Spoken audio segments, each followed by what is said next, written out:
नमस्कार, पक्ष विपक्ष में आपका स्वागत है। मैं हूं आपके साथ रविंद्र सिंह। बात जाति जनगणना की।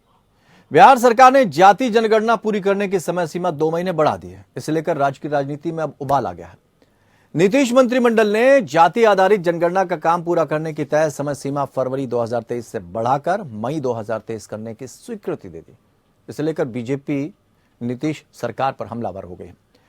बीजेपी नेता सुशील मोदी ने कहा है कि सरकार निकाय चुनाव के साथ साथ जाति जनगणना को भी टालने की कोशिश कर रही है। वहीं जेडीयू नेता उपेंद्र कुशवाहा ने कहा है कि नीतीश सरकार पर उंगली उठाने से पहले बीजेपी केंद्र सरकार से पूछे कि उसने जातिगत जनगणना कराने से इनकार क्यों किया। खबर देखते हैं, फिर चर्चा आगे बढ़ाते हैं।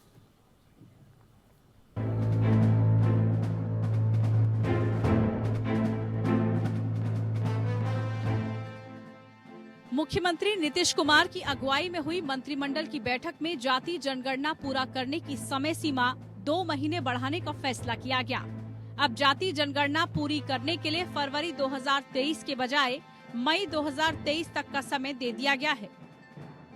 सरकार ने जाति जनगणना का समय बढ़ाने के लिए कर्मचारियों पर निर्वाचन आयोग की वोटर लिस्ट अपडेट करने और राज्य में मैट्रिक और इंटरमीडिएट बोर्ड की परीक्षाओं की जिम्मेदारी को वजह बताया। लेकिन बीजेपी इसे नीतीश सरकार की जाति जनगणना टालने की बहानेबाजी मान रही है।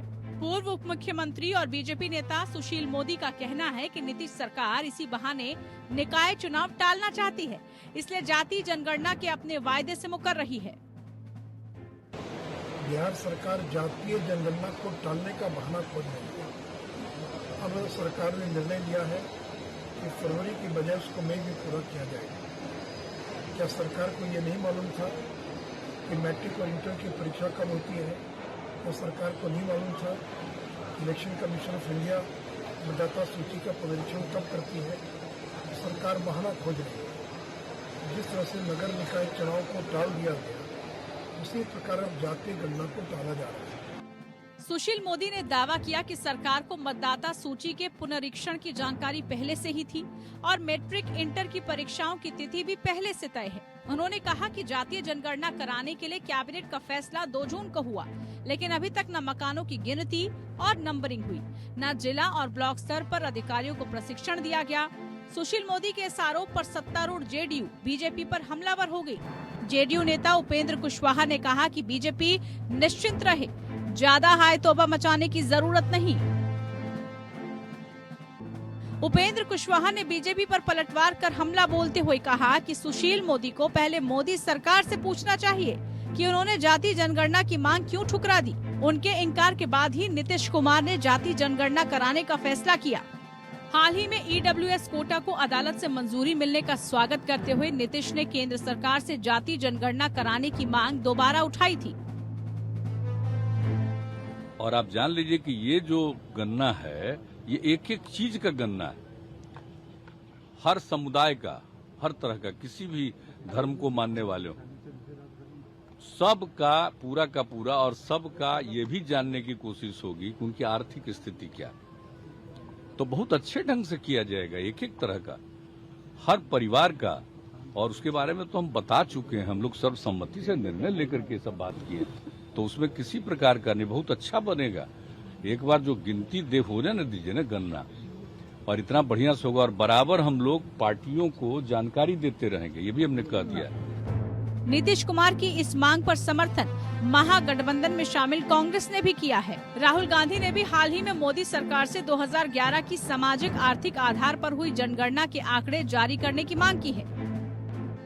दरअसल समझा ये जा रहा है कि विपक्ष 2024 आम चुनाव से पहले जाति जनगणना को चुनावी मुद्दा बनाने की रणनीति पर काम कर रहा है।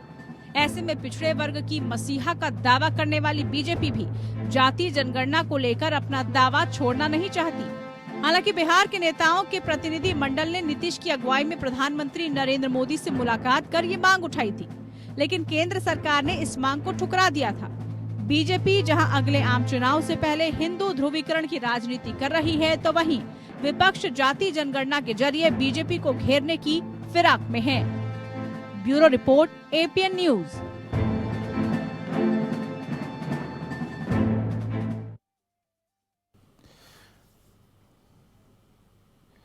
तो मोदी सरकार से पूछे क्यों किया इनकार, ये उपेंद्र कुशवाहा का कहना है। यानी कि यहाँ पर फिर से जाति जनगणना को लेकर जिस तरह से नीतीश कुमार या नीतीश सरकार तेजी दिखा रही थी, यहाँ पर आखिर क्यों थोड़ा सा पिछड़ती नजर आ रही। जैसे ही कुछ समय आगे बढ़ाया, इस पर उबाल आ गया, राजनीति यानी सियासत गर्मा गई।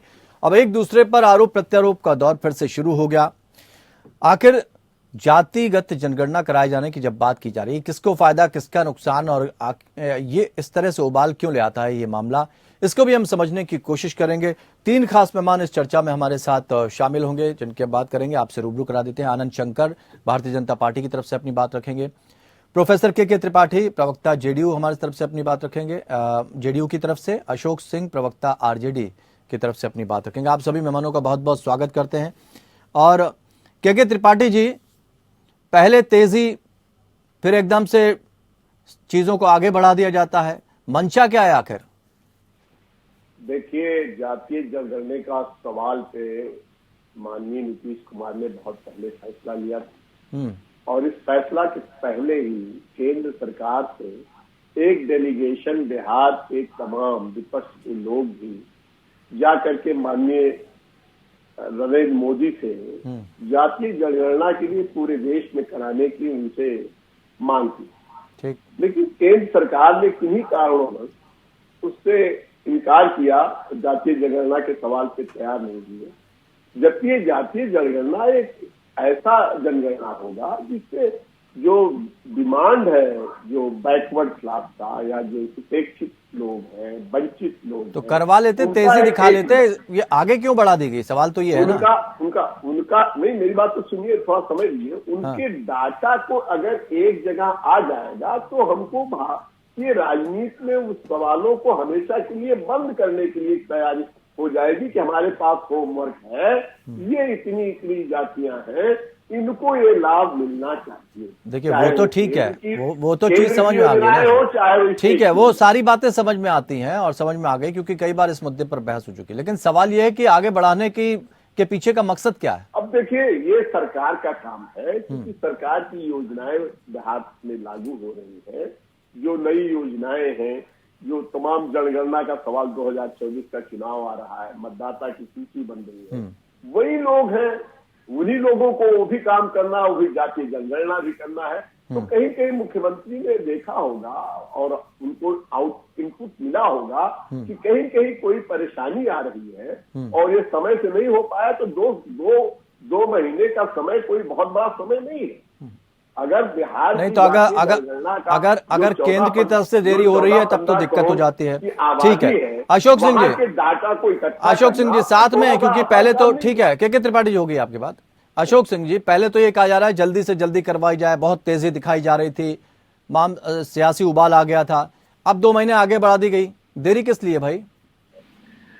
देरी किसी लिए नहीं है, वो जो थोड़ा समय का वो होता है उसी के कारण देरी है। उसमें प्रोसेस हो रहा है, जितनी जल्दी से जल्दी रिजर्वेशन प्रक्रियाओं को शुरू किया जाएगा उतनी जल्दी हो जाएगी। तो यानी जो कर रहे हैं जेडीयू सही कर रही है? बिल्कुल सही है, जेडीयू और आरजेडी दोनों मिलकर कर रही है। अरे वाह, बहुत अच्छी बात। आनंद शंकर जी सहमत इस बात से? क्योंकि एक तरफ कहा जा रहा है कि केंद्र पर तो उंगली उठाई जा रही है कि आप नहीं करा पा रहे हैं, और दूसरी तरफ 2 महीने और आगे बढ़ा दी गई। कुछ खामियां लग रही हैं या आपको इनका ये कदम उचित लगता है? आप सहमत हैं इनसे कि नहीं है? क्योंकि आप कह रहे हो कि इस बात को लेकर किसी एक विशेष इलाके में अलग हो जाता है और फिर केंद्र को लेकर अलग हो जाता है। नहीं, हम अब बिहार के ही विषय में रहेंगे और बिहार के विषय में हमारा मत और हमारी सोच एकदम स्पष्ट है। देखिए, हाय तौबा मचाना एक चीज होता है और हकीकत में करने की नीयत जो होती है वो अलग विषय होता है। नीतीश कुमार जी आगे आगे उछल कूद करके कोई भी एक फैसला दे देने में बहुत माहिर है, लेकिन उसके बैक ऑफ द माइंड उनके जो इंटेंशन होता है वो बिल्कुल ही एकदम राजनीति से प्रेरित होता है। अगर इनको अति पिछड़ों की इतनी ही इनको चिंता होती तो एक बार इलेक्शन टलवाया, उनकी जो आरक्षण का आधार था उनका, अभी आपने देखा जो वार्ड के इलेक्शन थे वो सब हाई कोर्ट ने रोक लगाया। जो ये जातिगत जनगणना करानी है, इसको लेके जो है बिना किसी प्लानिंग के इन्होंने जल्दी जल्दी में घोषणा कर दी ताकि केंद्र को कटघरे में खड़ा कर सके। केंद्र ने तो हर जगह इनका सहयोग किया। अब इनके पास अगर तैयारी नहीं थी, अगर इनके पास कोई ब्लूप्रिंट नहीं था, तो जबरदस्ती का इन्होंने डेट देने की क्या आवश्यकता थी।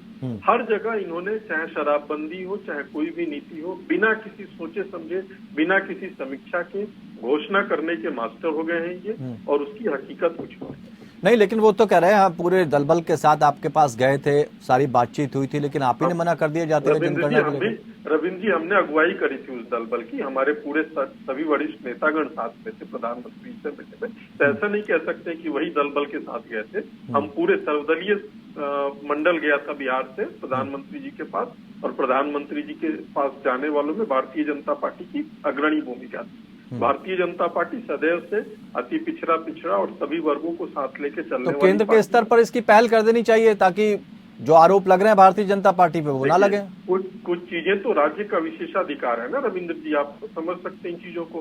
राज्य जब पहल करेगा, केंद्र अगर उसमें कोई अड़चन लगाए तब तो राज्य लेके ये लोग आए। तो केंद्र की तरफ से कोई अड़चन नहीं है ना अभी?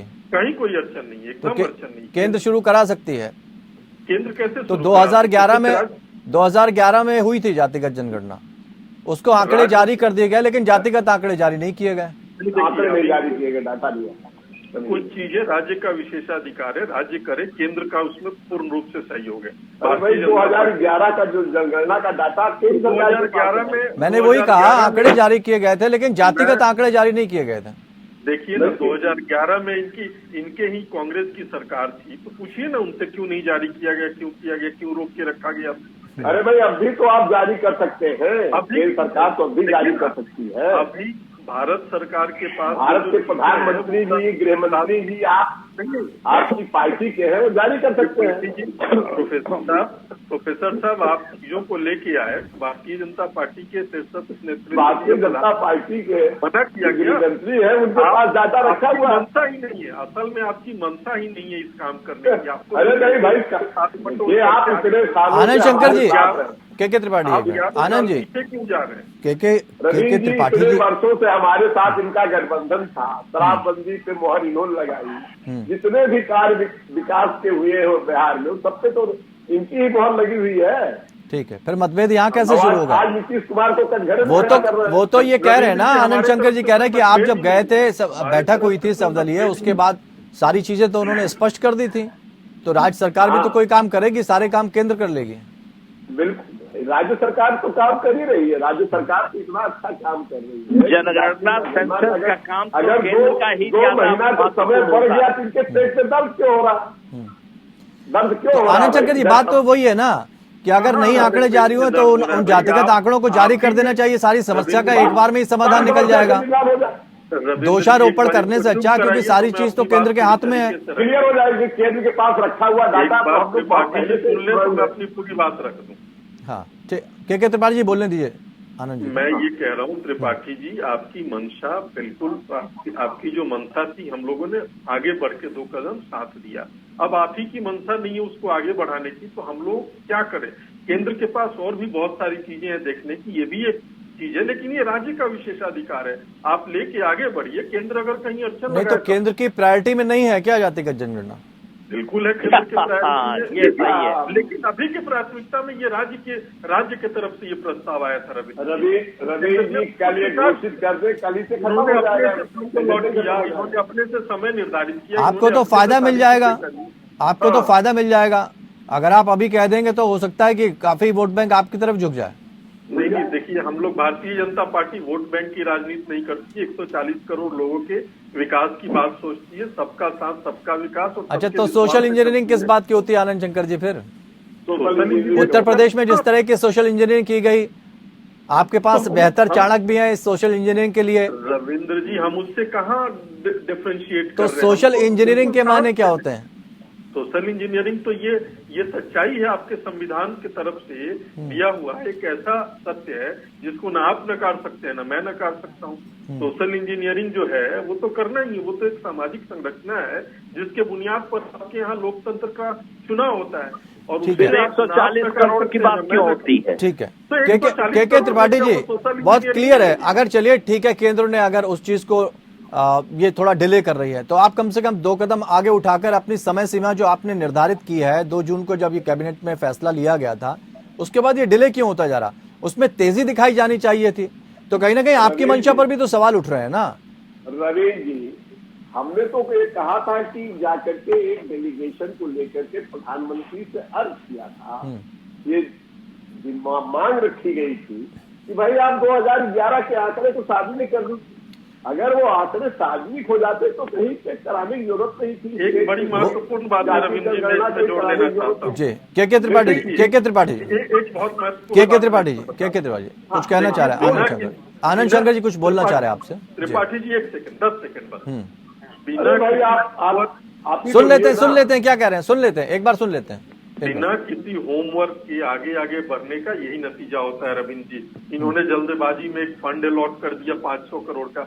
बताइए, बिना किसी होमवर्क किए आप कैसे बिना किसी डीपीआर के फंड भी अलॉट कर देते हैं, समय भी निर्धारित कर देते हैं और आपके पास करने को कुछ है नहीं। इसलिए आपकी मंशा कहीं ना कहीं एकदम अति पिछड़ों के खिलाफ है। नहीं, सवाल तब उठते हैं ना आनंद शंकर जी कि एक व्यक्ति होमवर्क कर रहा है, कोशिश कर रहा है होमवर्क करने की, उसने की भी, उस पर आरोप लगाए, लेकिन कुछ लोग ऐसे जो होमवर्क कर ही नहीं रहे हैं, तो उनसे भी सवाल किए जा सकते हैं। सवाल ये है कि जो सरकारें, जैसे मान लीजिए केंद्र सरकार आई, उसकी अपनी योजनाएं होती हैं और वो कहती है हम SC, ST, OBC या जातिगत आधार पर लोगों को सहयोग करना चाहते हैं। केंद्र सरकार ने एक समय सीमा तय की हुई है कि हम इस टाइम से इससे चिंतन करेंगे और ये काम करेंगे। केंद्र ने कहा कि हम अब डेट तो देखिए कब कहाँ है। आनंद शंकर जी, ऐसा लगता नहीं कि जनता से जुड़े वादे किए जाएं और जनता को एक लॉन टेनिस की बॉल बना दिया जाए, उसके बाद केंद्र कुछ कहे, फिर राज्य कुछ कहे, बस खेलते रहिए और ये चीजें जितनी लंबी खींच सकती हैं, आपका तो उसमें फायदा ही है पार्टियों का, जनता को क्या फायदा? और जनता के फायदे की सिर्फ बातें ही की जाएंगी या उस पर अमल भी किया जाएगा? देखिए रविंद्र जी, केंद्र की उपलब्धि और केंद्र की प्रतिबद्धता अगर पूरे भारतवर्ष की जनता के प्रति मैं गिनाने लगूं तो काफी टाइम निकल जाएगा। अभी हम लोग जिस मुद्दे पे बात कर रहे हैं, इस पे साफ और साफ जदयू की मंशा जाहिर हो रही है। जदयू कभी भी अति पिछड़े का भला चाहती ही नहीं, चाहे वो वोट बैंक की राजनीति के नजरिए से जदयू देखे या किसी और प्रलोभन के तहत आगे बढ़े, लेकिन मंशा कुछ और होती है। अभी आनंद शंकर जी, EWS कोटा लागू किया है ना? बिल्कुल किया है। तेजी कितनी दिखाई? नहीं, EWS तेजी दिखाई गई ना? आप बताइए, होना चाहिए कि नहीं तेजी? तो फिर इसमें नहीं होना चाहिए? हाँ? इसमें तेजी नहीं दिखाई जानी चाहिए?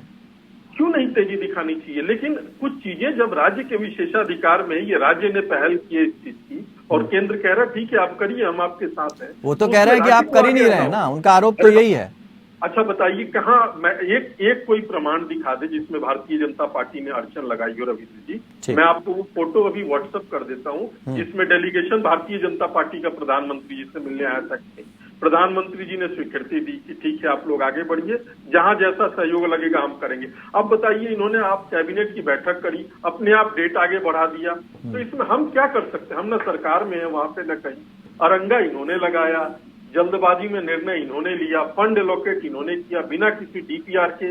एक इतने बड़े पावन और पवित्र काम का डीपीआर भी नहीं बना, एक फंड एलोकेट कर दिया, ना कोई वेबसाइट बनाई, ना कोई समीक्षा की, ना कोई जागरूकता अभियान चलाया, काम अपने आप भगवान भरोसे छोड़ दिया। आज कैबिनेट में बैठ के उसका डेट एक्सटेंड कर दिया। तो इससे साफ इनकी मंशा जाहिर होती है कि इनके मन में कुछ और है और करना कुछ और चाहते हैं। अशोक सिंह जी, बात यही चल रही है कि नियत तो साफ होनी चाहिए। वो कह रहे हैं हमने सारी चीजें तो पटल पर लाकर रख दी, आप भी तो कम से कम दिखाइए कि आपने अब तक किया क्या क्या है। मैं वही बड़ी देर से डिबेट पे सोच रहा था कि बार बार भारतीय जनता पार्टी ने ये कर दिया वो कर दिया। भारतीय जनता पार्टी तो एक ग्लैमराइज माहौल बनाती है, जैसे कहा कि हम पैकेज देंगे ये देंगे, लेकिन दिया कुछ नहीं। उसी तरह ये भी है कि हम जनगणना में सहयोग करेंगे, यो करेंगे। आज तक अगर कांग्रेस ने उस 2011 की वो जनगणना की नहीं घोषित की, तो भारतीय जनता पार्टी आज 7 साल हो रहे हैं, 8 साल इनको दे देना चाहिए। इनकी नीयत नहीं है। बिहार सरकार कोशिश कर दिया है, डीपीआर नहीं, पूरी तैयारी हो चुकी है। किसी कारण अगर 2 महीने बाधा होती है तो कोई चीज नहीं, बिहार सरकार इसी साल पूरी तैयारी कर लेगी और देखना। एक अभी तक क्या क्या किया गया इसमें? तमाम चीजें हो रही हैं। अब ये तो सरकार, वो कह रहे हैं एक वेब पोर्टल बना दीजिए जिसपे सारी चीजें आप डाल दीजिए कि कब कब क्या क्या चल रहा है, तो लोगों को भी जानकारी मिलती जाएगी। पोस्टर बना के जिस समय ये तैयारी आजकल तो सारी चीजें डिजिटाइज हो गई ना। जनगणना इनके पार्लियामेंट चुनाव के बहुत पहले तैयार होकर इनको रिपोर्ट भेज दी जाएगी। लेकिन भारतीय जनता पार्टी को जो अगर यही वो पहले अनाउंस कर देते, जातिगत जनगणना की अगर घोषणा कर देते, तो इतनी परेशानी का सामना न करना पड़ता। ठीक है, तो फायदा क्या मिलेगा अगर जातिगत जनगणना हो जाती, तो इससे क्या फायदा मिलेगा? फायदा नहीं मिलेगा। और किसको फायदा मिलेगा? हमें कम से कम देश की जनसंख्या के अनुरूप विकास करने का एक रास्ता मिलेगा। हम हर वर्ग के उन वर्गों तो जनगणना के बिना विकास नहीं हो सकता है क्या? मेरे भाई अशोक, जनगणना के बिना विकास नहीं हो सकता है। नहीं, विकास हमें उन जातियों को बराबर का हक दिलाने का एक माहौल मिलेगा। तो अगर ये माहौल मिलता, देखिए अशोक जी, अगर यही माहौल मिलता, अगर इतना इसमें सच्चाई से काम किया जाता, तो अब तक तो सारी चीजें सुधर जानी चाहिए थी। हाँ, लेकिन अब सुधारने की कोशिश की जा रही है। कैसे की जा रही है कोशिश में सहयोग करना चाहिए भारतीय जनता पार्टी को। आनंद जी जवाब दे रहे हैं आपकी बात का। आनंद जी, मेरे भाई अशोक जी से पूछिए कि इनकी पार्टी जितनी व्याकुलता के साथ अति पिछड़ा जातीय जनगणना के पक्ष में, क्या कभी अपने दल में और अपने अशोक जी जैसे एक निष्ठावान लोगों के साथ वो न्याय कर पाती है क्या? तो उनकी मंशा कुछ और होती है। अशोक जी का दल जितने, नहीं, मैंने उनसे वही सवाल किया, मैंने कि इतने लंबे समय से जनगणना में हुई, तमाम सारे काम हुए, आरक्षण पर भी बात हुई, लेकिन फायदा किसको मिला? जिनको फायदा मिलना चाहिए नहीं मिला। नहीं, भाई जी से बताओ कि हमारा ही एक दल है जो पत्थर तोड़ने वाले को, वहां को सड़क के लोगों को सम्मान देने का काम किया। जी, कब से अध्यक्ष बनाने के लिए अशोक जी क्या उपयुक्त नहीं है? अशोक जी क्या विद्वत नहीं है? लेकिन कभी अशोक जी उस दल के अध्यक्ष नहीं बन सकते। अशोक जी, केंद्र से क्या सहयोग चाहिए ये बताइए। अशोक जी, आनंद शंकर जी बैठे हैं, केंद्र से क्या सहयोग चाहिए आपको? हमें तो अपने प्रदेश की जनगणना की बात करनी है। भारतीय जनता पार्टी में यही तो खराबी, बड़े प्यार से वो दूसरे को ग्लैमराइज करके। अरे सहयोग क्या चाहिए आपको केंद्र से, ये बताइए ना। केंद्र वही जनगणना की जो है 11 की, उसकी जातिगत रिपोर्ट प्रकाशित कर दे। ये बहुत छोटी चीज है। आनंद शंकर जी, चलते चलते जल्दी से बता दीजिए, क्या ऐसा संभव हो पाए? क्योंकि राहुल गांधी भी कह चुके हैं कि 2011 की रिपोर्ट उसको सामने ले आइए। क्या दिक्कत है आपको? केवल रिपोर्ट सामने ही तो लानी है। नहीं, राहुल इसमें दिक्कत क्या आनी है? अभी दिखा रहे हैं 2011 में क्यों नहीं पब्लिश किया? उसमें बहुत सारी खामियां हैं, बहुत सारी त्रुटियां। वो कह रहे हैं सारी चीजें तैयार हैं, उसको सामने ले आइए। इतना करने में कितना टाइम लगेगा? में कई खामियां हैं, कई त्रुटियां हैं। अच्छा जी, जल्दी से बात कर लीजिए। के त्रिपाठी, जल्दी से बात रखिए। हाँ, जल्दी, संक्षेप में, समय खत्म हो चुका है। नियत और नीति में खोट है। अगर 2011 की जातीय जनगणना को पब्लिश करें तो सारी समस्या दूर हो जाती। ठीक है, और जो ठीक है, आप उनसे कह रहे हैं कि पिछले आंकड़े आप पेश कर दीजिए, वो आपसे कह रहे हैं कि आपने अभी तक किया क्या है? बस ऐसे ही आप करते रहिए, आरोप लगाते रहिए, फायदा लेते रहिए। बहुत बहुत शुक्रिया तमाम जानकारी के लिए। और जितनी हम चर्चा हुई उसमें हमने समझने की कोशिश की कि आखिर राजनीतिक दलों की मंशा क्या होती है। हालांकि ये भरोसा दिला रही है जेडीयू और आरजेडी दोनों कि जल्द ही सारे आंकड़े सामने आ जाएंगे। लेकिन राहुल गांधी ने और बाकी दलों ने सिर्फ इतना किया कि 2011 के ही आंकड़े रख दीजिए, वो तो सब तैयार होंगे। तो भारतीय जनता पार्टी कह रही है उसमें अभी त्रुटियां हैं, लेकिन जैसे भी वो सामने आ जाए तो चीजें क्लियर हो जाए। लगता नहीं कि इतना आसान है ये चीजें सामने लाना। लेकिन फिलहाल जनता जनार्दन की जो माला जपी जाती है वो यहाँ पर ठंडी पड़ जाती है, क्योंकि यहाँ निजी स्वार्थ आ जाता है और जनता ठगी रह जाती है। फिलहाल इतना ही, जुड़े रहिए हमारे साथ।